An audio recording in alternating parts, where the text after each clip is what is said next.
Seguimos terminando el segundo libro de Reyes. Perdón, me adelanté. Segundo libro de Samuel. Segundo libro de Samuel, castigo. Estoy leyendo aquí, estoy leyendo lo que dice el castigo de la peste, capítulo 24. Empezamos en nombre del Padre, del Hijo y del Espíritu Santo. Amén. Dice en el versículo 18, vino Gad aquel día donde David y le dijo, sube y levanta un altar a Yahvé en la era de Araúna, el Jebuseo. David subió según la palabra de Gad, como había ordenado el Señor. Miró a Araúna y vio al rey y a sus servidores que venían hacia él. Entonces Araúna salió y se postró rostro en tierra ante el rey y dijo, ¿cómo mi señor el rey viene a tu siervo? David respondió, vengo a comprarte la era para levantar un altar a Yahvé y detener la plaga de mi pueblo. Araúna dijo a David, que el rey, mi señor, toma y ofrezca lo que bien le parezca. Mira los bueyes para el holocausto, los trillos y los yugos de los bueyes para leña.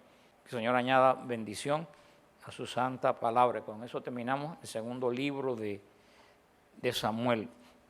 La era de Araúna se encontraba fuera de la ciudad, en una de las colinas que dominaba a Jerusalén por el norte, y allí se va a levantar el templo de Salomón.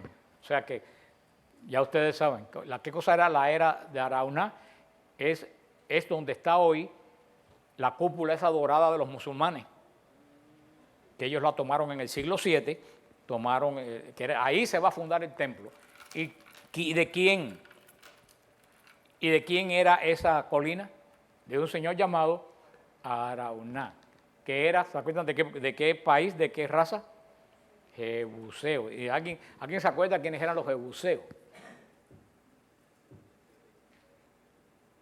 Estoy casi seguro que nadie se acuerda quién eran los pobres jebuseos. No busquen ahora en la Biblia, dije si se acuerdan. Los jebuseos eran los dueños de Jerusalén. Los jebuseos eran la gente que vivía en Jerusalén cuando David subió y echó a los jebuseos.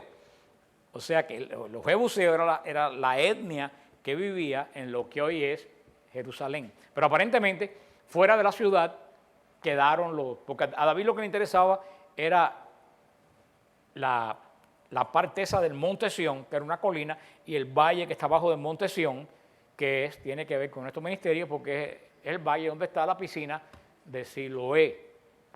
Por eso, porque era tan importante ese valle, pues tenía la única fuente de agua que había en Jerusalén.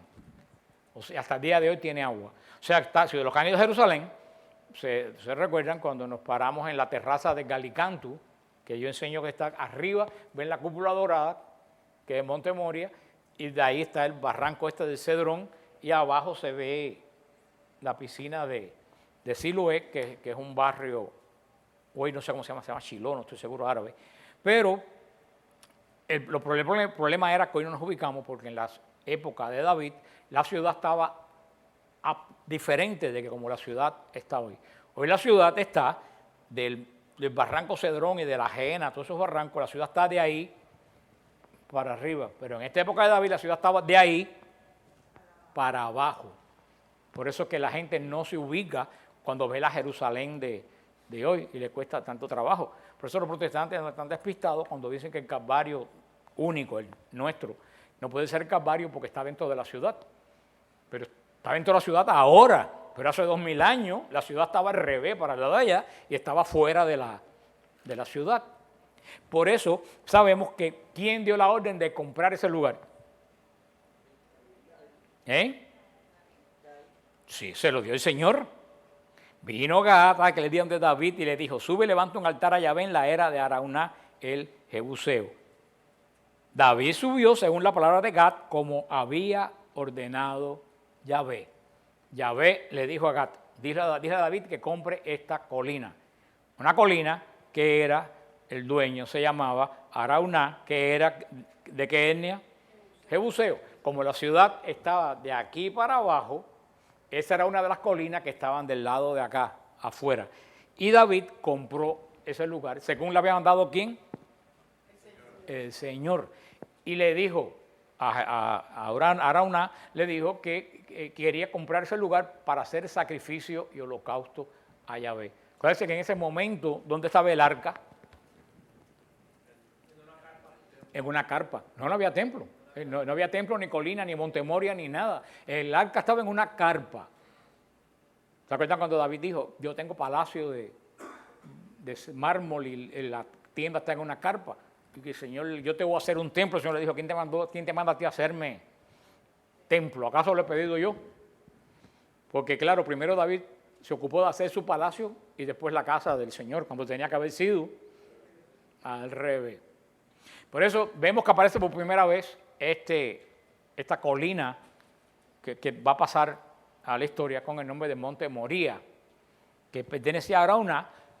O sea que vemos que hasta ahora hemos visto que todo lo que estamos viendo en la Biblia está totalmente localizado. Esto no es un idioma que hay que buscar arqueólogo para ver dónde está. No, a simple vista casi todos los lugares sabemos dónde están. No estamos hablando de algo ilusorio ni algo extraño, todo está localizado. A partir de ahí se llama Monte Moria y a partir de ahí va a ser el centro del culto de Israel. Porque vamos a ver en el libro de los Reyes que Salomón va a construir el primer templo sobre ese lugar. Después vamos a ver en el libro de los Reyes cómo los babilonios destruyen el templo y cuando regresan, Zorobabel vuelve a reconstruir el templo en el mismo lugar. Y en ese lugar va a estar el templo que mucho más tarde el rey Herodes va a engrandecer y va a hermosear, que fue una de las grandes maravillas del mundo. Y en ese mismo lugar van los romanos a no dejar piedra sobre piedra. Después de ese monte, de la destrucción de Jerusalén, los romanos prohibieron a nadie acercarse al monte Moria, porque era el centro, querían evitar que los judíos oraran en ese lugar.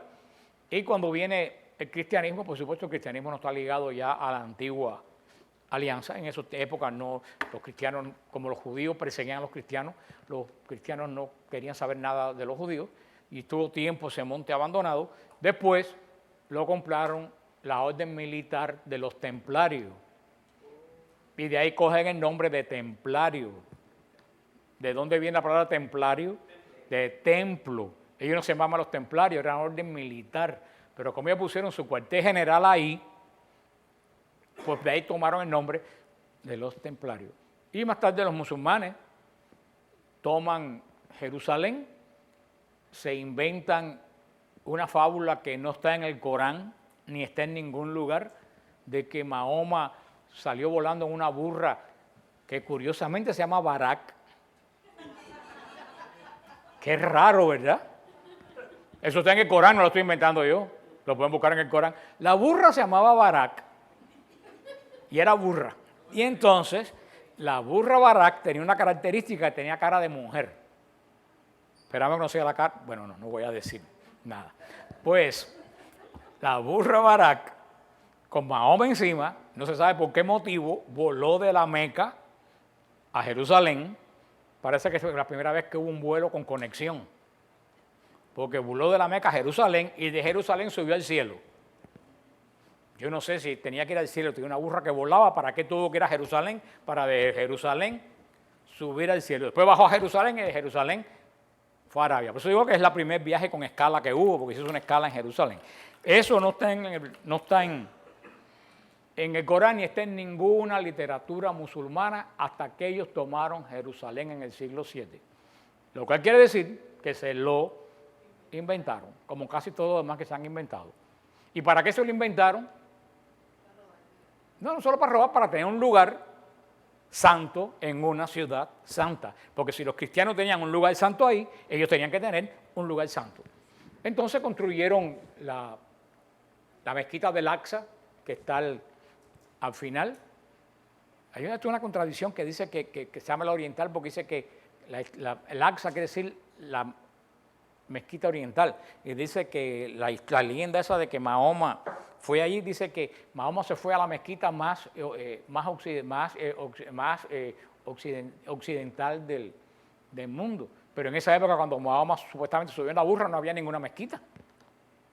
O sea que nada coincide. Entonces hicieron esas matrostes que tienen ahí, de la cúpula dorada, que entre paréntesis la cúpula dorada es totalmente de oro oro puro, la hizo el rey de Jordania, y yo no he visto hasta ahora ningún liberal pedirle a los musulmanes que vendan el oro de la cúpula.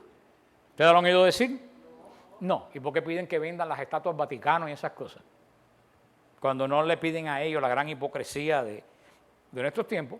Y bueno, a partir de ahí quedó eso en manos musulmanas. Hasta el día de hoy es el tercer lugar santo del Islam con la Meca, Medina y Jerusalén. Otra cosa que ustedes no saben, eso de dar la vuelta a la Kaaba, se lo robaron a nosotros los católicos.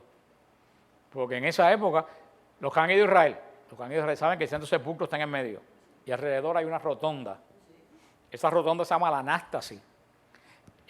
Antes de que los musulmanes llegaran a Jerusalén, desde el siglo III que Constantino liberó el cristianismo, los cristianos iban a Jerusalén y le daban la vuelta a la tumba, porque no podían entrar a la tumba porque tenían miedo que se derrumbara. Tanta gente entrando, y no solo los peregrinos de esa época eran tan imprudentes como los peregrinos de ahora. No solo entraban, sino que se llevaban pedazos.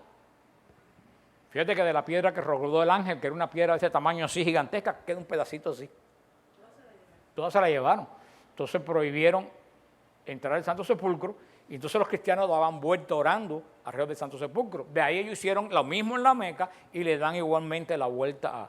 Entonces ellos no tienen casi nada original, casi todo lo que ellos tienen lo han copiado de otra religión. Y es copiado de nosotros lo hacíamos 300 años antes que ellos lo empezaran a hacer. O sea, hicieron un lugar santo y se lo hicieron ahí. Pero vemos que el origen, vemos ahora por primera vez el origen, por qué ese lugar le dio, y por qué el Señor le dio la orden a Gad de que en este monte que era de Aru, se me olvida el nombre, no está diciendo Araucán, no, Arauná. Y Arauná, ¿por qué el Señor le dio la orden que fuera en ese monte y no en otro monte? Ahora todo el mundo buscando las notas, no lo van a tener en ninguna nota. Isaac, ese fue el monte donde Abraham fue a sacrificar a Isaac, que fue el primer sacrificio pedido por el Señor, que no se llegó a efectuar, pero que se hizo en vez de Isaac, el sacrificio de un cordero. El sacrificio de un cordero. La primera vez que se ofrece un sacrificio reclamado por Dios fue en ese monte. Por eso el Señor le dice a Gad, ve a ese monte, que compren ese monte. Hay una conexión tremenda con el monte Moria, con la alianza, con los sacrificios, con Abraham.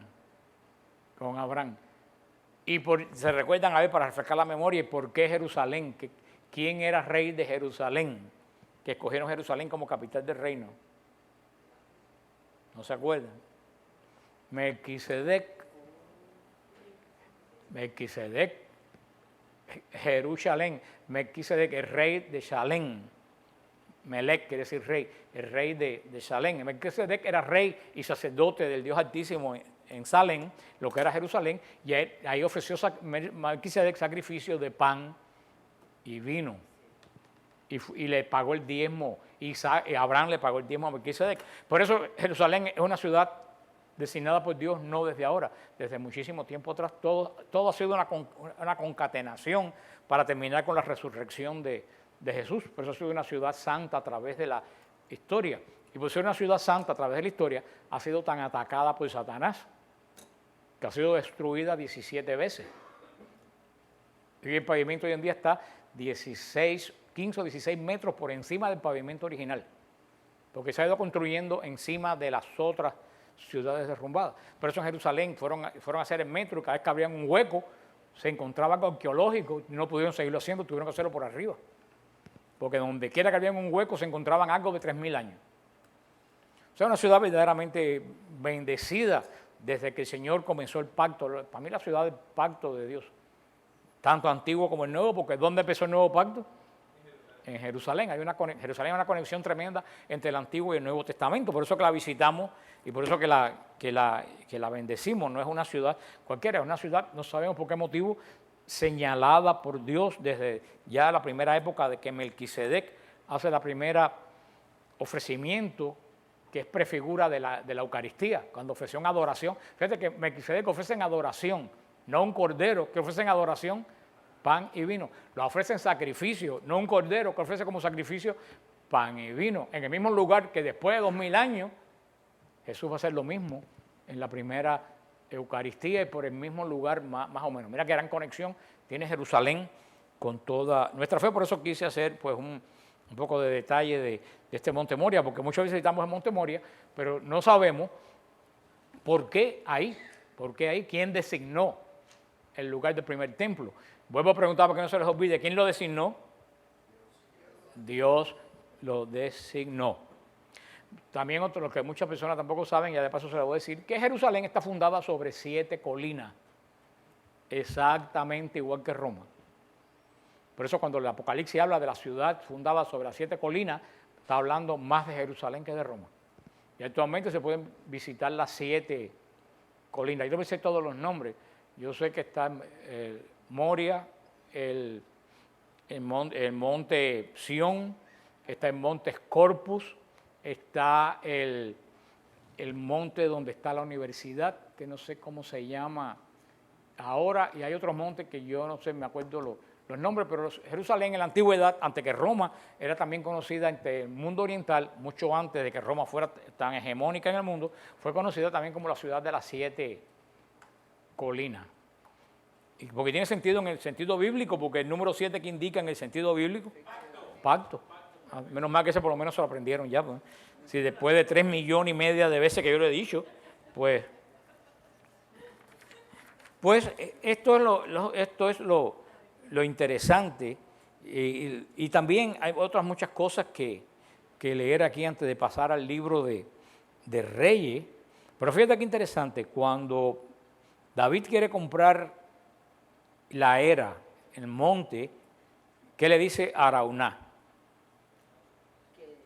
Que se lo va a regalar. Y David dice unas palabras que a nosotros nos quiere decir mucho. ¿Qué le dice David? No quiero ofrecer sacrificio de balde. ¿Qué quiso decir?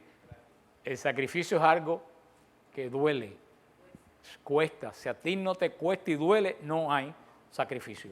Por eso dice David, si tú me la regalas, ¿qué necesidad tengo yo? Voy a ofrecerle al Señor lo que a mí me dieron. Eso no tiene ningún sentido. El sacrificio no puede ser ofrecer algo de otro, es algo que de verdad a ti te cueste. Eso es lo que Dios bendice. Hoy estamos acostumbrados a dar sacrificios que no duelen. En misa doy $1.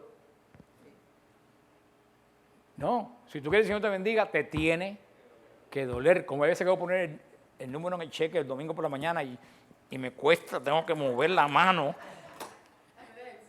Y tú sabes que ahora que me quedé sin trabajo, doblé lo que doy en la iglesia. Doblé lo que yo doy.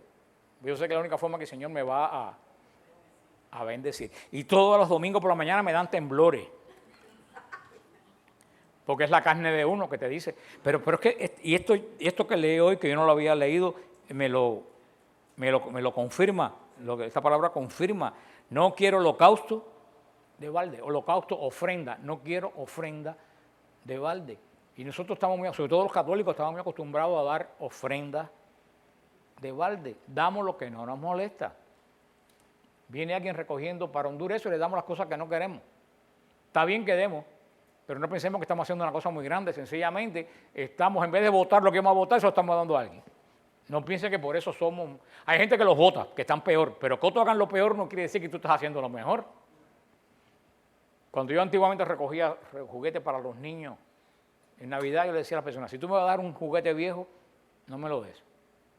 Si tú me vas a dar un juguete para los niños, cuando estábamos en San Gil, yo le decía, dame un juguete como si tú se lo compraras a tu hijo o a tu nieto. Entonces yo sí quiero el juguete. Si no, no me lo... Un juguete viejo que lo lavaste y lo viste. No, yo no quiero eso. Es una falta de respeto a las cosas del Señor. Y de verdad que nosotros los católicos no estamos entrenados. Casi todos nosotros los católicos queremos holocausto. ¿De qué? De balde.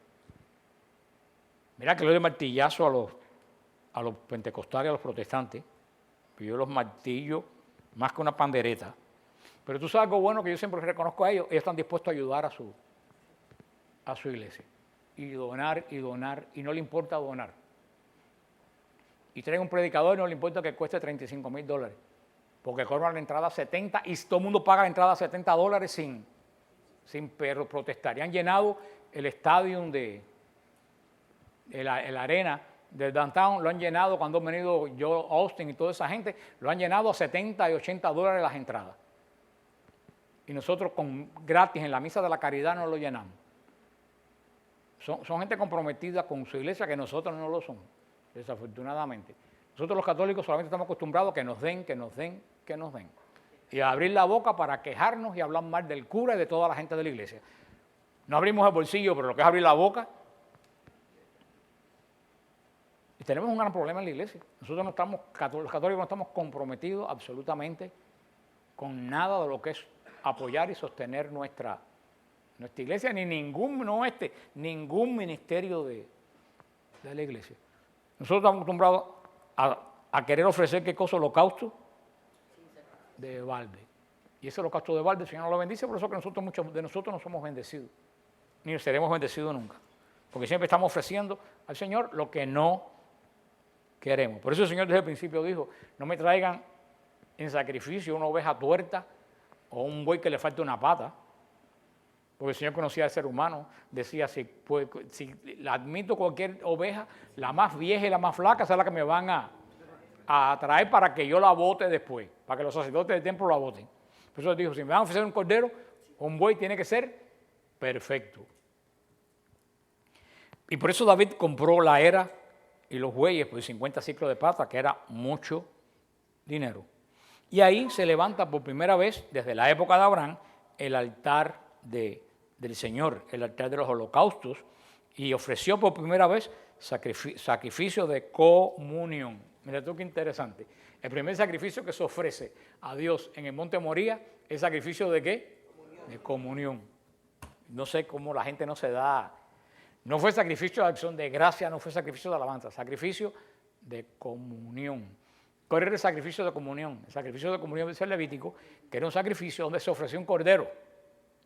El sacerdote lo ofrecía con los oferentes, eran como los que encarga una misa, los que encargaba el sacrificio, pero la característica era que después, en los otros sacrificios, una parte del sacrificio se quemaba en el altar, que era el holocausto, que era para Dios, y la otra parte del sacrificio se la comía el sacerdote, era para mantener la comida del sacerdote. En el sacrificio de comunión se ofrecía el cordero en holocausto, en sacrificio, una parte del cordero se la comía el sacerdote y una parte del cordero se la comía los que ofrecían el sacrificio. Por eso se llamaba sacrificio de comunión. Entonces, ¿qué hacemos en la Eucaristía? El sacerdote come el cordero. Y los que ofrecen la Eucaristía, todos los que están congregados, ¿qué hacen también? Comen el cordero. Ustedes no ven que hay una base tremenda. Donde quiera que tú te buscas una base escritural para la Eucaristía en la Iglesia Católica, todo está engranado sin ninguna diferencia. Y es verdaderamente este capítulo, es bueno pues estudiarlo. Y fíjate lo que dice, entonces el Señor atendió las súplicas en favor de la tierra y la peste se apartó de Israel. El Señor aceptó el sacrificio de David porque no fue un sacrificio de balde, fue un sacrificio que costó. Y a partir de ahí, parece que ya Salomón, viendo que el Señor mandó aquí, vamos a ver en las próximas clases de Reyes, cómo a partir de ahí el Señor le indica a Salomón que ahí mismo construya el primer templo de Salomón, que ya veremos que fue un templo bastante modesto, el templo de Salomón fue bastante modesto. El templo más fastuoso que hubo fue el de Herodes el Grande, que cuando vemos el templo ya lo explicaré, que la gente dice que podía haber sido catalogado una de las grandes maravillas del mundo, de mármol y oro, y del tamaño de 4 estadios de fútbol. Algo dice que uno lo veía de ahí de la subida del Monte de los Olivos, dice que uno lo veía y que la gente se maravillaba de aquella cosa cuando brillaba el techo de oro a la caída de la tarde. Y ahí fue cuando le dijeron los discípulos a Jesús, mira, ¿qué clase de templo tenemos? Y Jesús les aguó la fiesta. Y les dijo, de eso no va a quedar piedra sobre piedra. Y para ellos en ese momento les pareció totalmente imposible que de aquella cosa tan grande de mármol no quedara nada. Como a nosotros hace 20 años nos parecía imposible que de las Torres Gemelas no quedara nada. Y en 10 minutos no quedó absolutamente nada. Porque cuando el hombre confía en las cosas materiales que tiene, se le derrumban en 5 minutos. Solamente lo que se construye encima del Señor es lo que dura y perdura. Vamos a terminarlo aquí. Y la semana que viene ya quiero comenzar entonces con la introducción al primer libro de los Reyes, donde nos narran en el primer libro de los Reyes ya la muerte de David y unas cosas peculiares que rodearon la muerte de David, porque de David podemos decir que, como dice el refrán ese por ahí, genio, figura, hasta la sepultura. Por eso que me cae bien David, porque se parece mucho a nosotros. Antes de pasar a la colecta, pues no sé si a los que me siguen en Facebook, pues vieron la noticia que yo le dije que me pasó hace 2 semanas, que desde hace mucho tiempo la gente me viene invitando a predicar, pero me han invitado a predicar el año pasado. Bueno, para hacerle corto, me han invitado a predicar a Australia y a Dubái. A Dubái, que yo no pensé ni que había iglesia ahí, una congregación latina grande que hay en Dubái, de las personas que trabajan ahí. De América Latina ni hablar, de Estados Unidos ni hablar, y yo no puedo aceptar ninguna invitación. ¿Por qué no puedo aceptar ninguna invitación? Porque trabajo de lunes a viernes por la tarde. Entonces yo no voy a dar un viaje de 8 horas el sábado para virar el domingo, no. Entonces, este año, en un mes, me entraron tantas invitaciones que me fui, cuando se terminó la misa, me fui al Conastasio, al altar de mi parroquia. Le dije, Señor, mira, yo no voy a dejar de trabajar. Yo tengo miedo de dejar de trabajar porque llevo 30 años manteniéndome yo y ganando bien y yo no voy a dejar de trabajar. Si tú quieres que yo te sirva a tiempo completo, que me voten. Y a los 2 días me votaron. Con un poquito más me tocan en la pared y me dan el mensaje. A los 2 días el dueño de la compañía, ni en malos términos ni nada, el dueño de la compañía en muy buena forma me dijo, Frank, yo tengo la impresión de que tú no deseas seguir trabajando. Cosa que no era cierta porque yo hago mi trabajo a conciencia. Todo el mundo me conoce en Miami, en el giro mío, y yo hago mi trabajo. A pesar que yo no tenía deseo, sí yo lo estaba haciendo bien. Hay otros sinvergüenza que no hacen nada ahí y están todavía ahí. Y yo fui sincero, le dije al dueño, usted me libra de una gran angustia porque de verdad esto es lo que yo estaba pidiendo. Yo nunca me iba a ir de aquí por respeto a usted porque es verdad que él se portó muy bien conmigo cuando yo tenía cáncer. Y yo le dije, yo no me iba a ir ahora que la situación está difícil, yo no me iba a dejar en la estacada. Pero bueno, si ya usted vio, pues ahí mismo lo dejo y pues dejé de trabajar. No mi voluntad pasó como Gad. Gad vino, le dijo, entonces pues ahora pues decidí dedicarme a la predicación. De ser difícil, es muy difícil. Pero yo estoy acostumbrado a manejar mi dinero yo y saber qué voy a tener la semana que viene y qué voy a tener el mes que viene. Pues a mí me pagaban muy bien ahí porque llevaba casi 34 años en ese giro. Entonces para mí iba a ser muy difícil, como Madre Angélica también decía, no saber el mes que viene qué va a pasar, pero bueno, ahora dependo de la misericordia del Señor. Más vale que se me llamó, no me deje colgando. Y de la oración de ustedes. Ahora voy a tener más tiempo para el ministerio, más tiempo para poder preparar las clases, que hasta ahora yo no tenía tiempo de preparar las clases, ni hoy tampoco tuve tiempo porque todavía estoy resolviendo cosas, pero ahora voy a sentarme con calma y poder estudiar y poder preparar las clases, y ya me han llegado como 11 o 12 invitaciones ya a otros lugares a predicar, así que me encomiendo a las oraciones de ustedes. Muchísimo tiempo rehusé hacer esto, porque mira que el Señor me lo venía diciendo hace tiempo, y yo diciéndole que no, hasta que no me quedó más remedio que decirle que sí, porque esto fue a mí nada más se me ocurre preguntarle al Señor. Pero bueno,